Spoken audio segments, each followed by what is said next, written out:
नमस्कार, मी Mangesh Bhujbal, Phoenix Multi Services, Chhatrapati Sambhajinagar. नेहमी जेवढेही सरकारी योजना असेल, सरकारबद्दल कुठलेही स्कीम असेल, जे काही येतील त्या सर्व काही मी माझ्या युट्यूब चॅनल किंवा इंस्टाग्राम चॅनल मार्फत मी आपल्यापर्यंत पोहोचवण्याचं काम करत असतो। आता सध्या मी आपल्याला लेटेस्ट मध्ये महाराष्ट्र सरकारकडून जी घोषणा करण्यात आलेली कर्जमाफीची शेतकऱ्यांसाठी त्याबद्दलची पुरेपूर माहिती आपल्यापर्यंत मी घेऊन आलेलो आहे।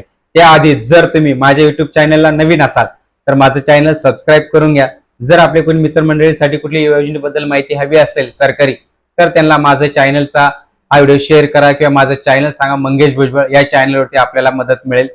यामध्ये मी आपल्याला सध्या माहिती देत आहे की महाराष्ट्र सरकारतर्फे जेवढेही शेतकरी आहेत या शेतकऱ्यांसाठी कर्जमाफी सुरू झालेली आहे। काही जिल्ह्यांची कर्जमाफीची यादी आलेली आहे, काही ठिकाणची येत आहे। जर आपल्याला आपली कर्जमाफी करायची असेल तर आपल्याला आपल्या जवळच्या सेतू केंद्रामध्ये जाऊन ही कर्जमाफीचा फॉर्म भरून केवायसी करून घ्यायचे, त्यानंतर आपल्याला कर्जमाफी करता येईल। तर कर्जमाफी करण्यासाठी आपल्याला कुठले डॉक्युमेंट्स लागणार आहेत, काय लागणार आहे, तर यामध्ये काही डॉक्युमेंटची गरज नाहीये। जर आपल्याकडे कर्जमाफीची लिस्ट असेल गावातली तीही चालेल, जर आपल्याकडे ती नसेल तर आपल्या आधार कार्ड नुसार सुद्धा आपली कर्जमाफीची केवायसी होईल आणि आपलं कर्जमाफ होऊ शकते। फक्त आपण आपल्या जवळच्या सेतू केंद्रात आधार कार्ड घेऊन जा, त्याद्वारे केवायसी करून घ्या, आपली कर्जमाफीची पावती मिळून जाईल, आपले कर्ज महाराष्ट्र सरकारतर्फे माफ होऊन जाईल।